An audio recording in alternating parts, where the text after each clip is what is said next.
역대상은 에스라가 쓴 성경입니다. 에스라는 출애굽 시대 모세오경을 쓴 모세와 견줄만큼 유다 백성들의 훌륭한 지도자죠. 그 역시 모세처럼 여러 성경을 기록했는데 포로기 이후에 또 포로 귀환 시대에 신실한 지도자였습니다. 나라가 없고 믿음과 신앙이 완전히 무너진 폐허와 같은 그때에 우리는 하나님의 선민이다. 여기서 무너질 수 없다. 우리를 향한 하나님의 그 신실하심은 끝까지 이어진다라고 유다 백성들을 권면해서 그 언약 공동체를 다시 세운 포로기 시대의 모세와 같은 정말 영향 있는 또 하나님이 세우신 귀한 지도자죠.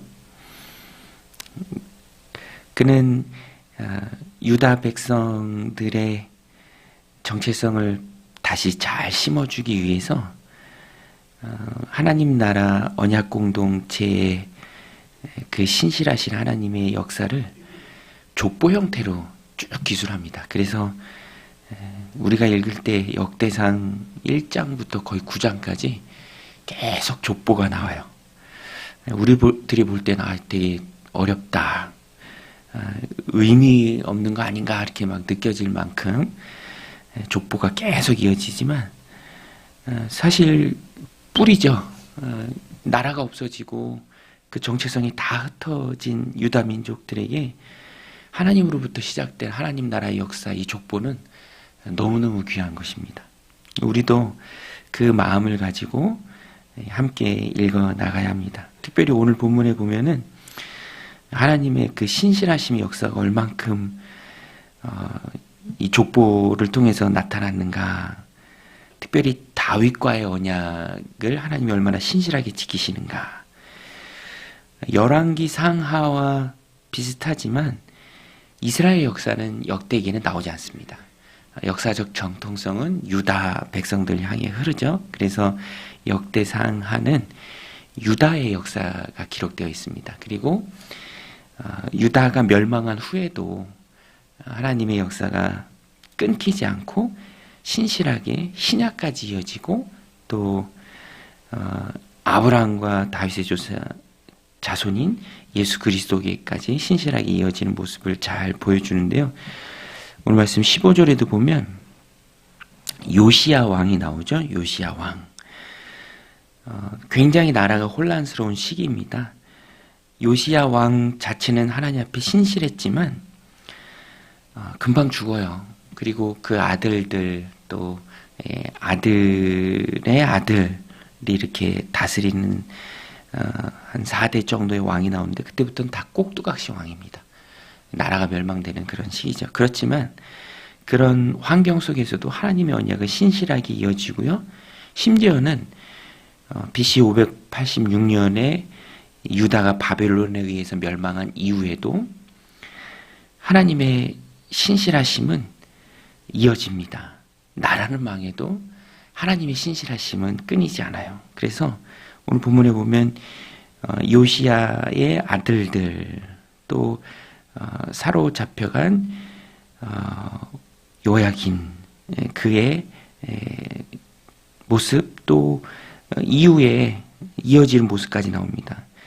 그 핵심에 수룹바벨이 있어요. 19절에 보면 부다의 아들들은 수룹바벨과 시므이요 수룹바벨의 아들은 무슬람과 하나냐와 그의 매제 슬로밋과 스룹바벨, 많이 들어본 이름이잖아요. 스룹바벨. 포로들이 돌아올 때 지도자 중에 한 명이 바로 스룹바벨입니다. 그리고 성전을 재건했죠. 그래서 수룹바벨 성전 이렇게 얘기합니다. 수룹바벨 성전. 처음에 다윗이 준비하고 솔로몬이 지은 성전, 처음 성전이죠. 바벨론에 멸망하면서 그 다 무너집니다. 그리고 포로로 돌아오면서 수룹바벨이 그것을 다시 재건하죠. 좀 초라했던 것 같아요. 그리고 이제 신약으로 넘어와서 이제 헤롯이 헤롯 그레이트, 헤롯 대왕이 유대인들의 환심을 살려고 다시 한번 성전을 크게 짓죠.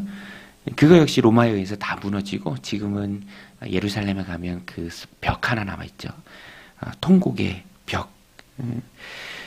근데 이 수룹바벨이 바로 두 번째 이제 성전을 재건한 사람입니다. 그러니까 나라가 멸망하고 포로들이 돌아오는 그 과정 가운데 있었던 지도자고 하나님께서 그를 통해서 성전을 재건하십니다.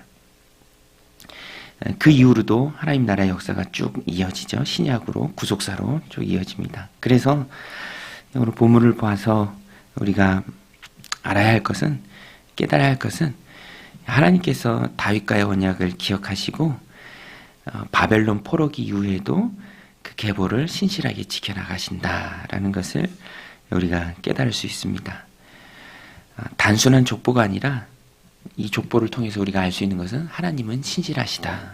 신실하게 약속한 말씀을 지켜가신다. 내가 너의 등불이 꺼지지 않도록 지키겠다. 네가 나의 집을 짓겠다는 그 선한 마음을 내가 받고 오히려 내가 너의 집을 지켜주겠다. 다윗과의 언약입니다. 그 언약을 하나님은 신실하게 지키세요. 나라가 멸망한 이후에도 하나님께서는 그 약속을 지켜가십니다. 오늘 본문을 통해서 성경이 말하는 전체 주제를 요약해서 우리가 받을 수 있어요. 하나님은 신실하신 분이시다. 사람은 연약하지만 말하고 그 마음도 바뀌고 말한 것을 지킬 능력도 없죠. 사람의 약속은 그냥 그런가 보다 하고 받아야 할 때가 참 많이 있습니다. 오늘 선거하는 날인데 여러 가지 약속들 많이 하죠. 그러나 그 역시 능력이 한정된 사람들의 약속일 뿐이다라는 것을 우리는 기억해야 하고요. 그래서 실망하거나 낙심될 때가 참 많이 있습니다. 그렇지만 오늘 우리는 이 말씀을 통해서 하나님의 신실하심은 잊지 말아야 합니다. 그래서 사람을 바라보기보다는 하나님을 바라봐야죠. 우리가 믿음과 신앙 안에 기대한다, 기도하면서도 기대해야 된다라고 많이 고백하는데 기억해야 할 것은 그 기대는 사람에 대한 기대는 아닙니다. 하나님에 대한 기대죠. 하나님이 행하시는 일에 대한 기대입니다. 사람은 연약해서 오늘 본문에 나오는 것처럼 나라가 망하고 막 그러지만 하나님은 그 언약을 신실하게 이루어 가시는 분이시다. 성품이 신실하시고 능력에 제한이 없으신 분이시죠. 그래서 우리는 하나님을 기대해야 합니다. 또 한 가지는 하나님이 이토록 신실하신 분이시기에 우리도 신실해야 합니다. 특별히 하나님 내게 맡겨주신 일에 신실해야 한다. 하나님이 행하시기에 하나님을 의지하고 부족하지만 연약하지만 하나님 힘주셔서 맡겨주신 일 끝까지 신실하게 감당하는 우리가 되게 하옵소서라고 우리가 늘 기도하고 그 은혜를 구해야 합니다. 오늘도 에스라가 쓴 이 역대상에 기록된 그 족보에 기록된 하나님의 신실하심을 깨닫고 세상을 살아갈 때 신실하신 하나님을 기대하며 하나님 신실하시기에 나도 하나님 맡겨준 일에 신실하게 나아가는 저 여러분들이 다 되시기를 주님의 이름으로 간절히 축원드립니다. 우리 같이 말씀 붙들고 함께 기도하며 나아가겠습니다.